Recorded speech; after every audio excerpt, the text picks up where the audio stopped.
Okay, so our next step is going to be to cut our actual core to length. And first we're going to cut our sheath, which is our insulator, and then we'll go ahead and take care of our core. So we're going to take this material and we're going to cut that to length. And I'm just going to do that with the little trimmers that you saw earlier. Okay, so we've went ahead and cut our next shaft so that it's the same length as our other spool. So as you can see, they're both the same length.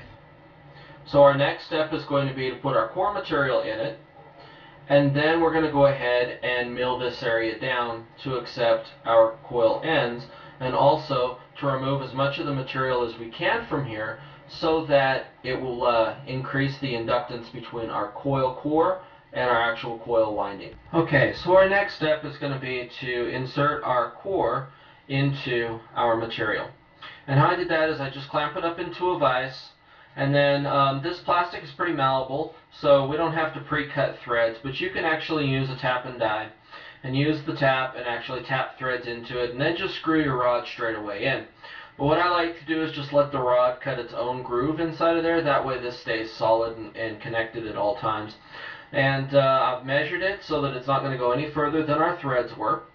And then I've marked it out with some tape so I know how far to actually put the coil core into. And then we will cut this off once we've done the milling part of it. And I'll show you all those steps next. Okay, so our next step is to thread this in. So basically it will just self-start, and you just turn this into the center part. And you can use a pair of pliers on this, or you can use your hands. Be really careful because some of the threads can be sharp. I'm going to go ahead and turn this all the way in until we're up to our tape mark, and I'll show you the next step. So now that we're finished, you can see that we're up to our black tape, and we can take that out of our clamp. And we weren't really concerned if we mar this surface up any, because we're going to be reducing that overall size, if you remember. So that's going to be our next step, and I'll show you how to do that. A lot easier is to use a Teflon spray. Just spray your threads a little bit, and it'll turn right in there just like butter. Just a quick tip for you when you're threading plastic. You can use a bolt and just thread the plastic, but just use some Teflon spray. That way it cuts down on the resistance, and it doesn't heat your plastic up. You can see all I'm using here to cut the bolt off is a hacksaw. And you'll notice that I'm leaving this quite long. And the reason for that is this section here is going to go up inside the drill press. Then we're going to mill this down, and then we'll cut off our core to length. Okay, so we've got it all mounted in the drill, and we just use the shank of our core material inside the drill press. Tighten down the drill press so this is good and firm. And let's give it a spin and see how centered we are. And that's not too bad. So how we're going to file this down is the exact same way that we did before with our coil ends. And I'll go ahead and start filing that down. What I would recommend that you do is check this outer size so that you know how far down you need to take it with your calipers in comparison to the inside of your rings. That way you have this about 0.005 degrees smaller, so you can make sure that you get a good glue. In other words, it just should be snug on there. It shouldn't be something that you have to cram on there and make real tight. It just should be snug because you've got to have a place for the glue to go, and you want to make sure that you have a good tight fit. I began the filing process, and I usually rest my file against the table for the drill press. That gives you a nice straight edge, and then you can just start filing it away. And as you can see, it doesn't take a whole lot to file the plastic, and that'll help to make it really flat, straight, and even. And so you're just going to file it away just little bits at a time until you get down to your right dimension. Now, if you happen to go inside the threads a little bit, that's fine. Just remember, that's just for what we're doing for our testing later.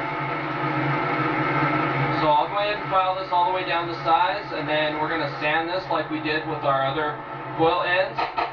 Okay, so our last step is just polishing. And all we're going to do is use the Scotch-Brite and just polish it up. And just let it be all nice and shiny again. That way we don't have any burrs on it from our sanding or anything to nick or gouge our wire. And that should be good.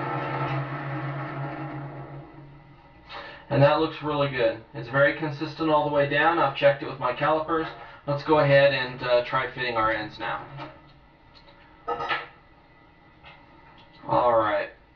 Yep, our ends fit perfect right on. Just get snug down there at the threads like that. And our other end will go right on just like that. And then what I'll do, our next step is to cut off our excess on our core, and then we'll get our coil glued up, and I'll also show you about drilling the holes in the end after it's glued up. Okay, so our next step, we've got our excess cut off, but it's kind of rough and it really doesn't look attractive. So what I've done is I've outfitted the drill press once again with a small drum sander. You can get those from Dremel or any type of drum sander, and just screw them right into your drill press. Make sure that when you set this, it's not going all the way through in one pass, but just a little bit more than halfway. And then you'll run it through the drill press and slowly rotate this. And don't use a whole lot of pressure, and just be careful when you're doing it, and it'll give you a nice polished edge. I'll show you what it looks like when it's finished. Alright, and so there it is, all nice and polished. And as you can see, it does a really good job, makes it nice and flat, no sharp edges, and that's what we really like. Nobody gets hurt.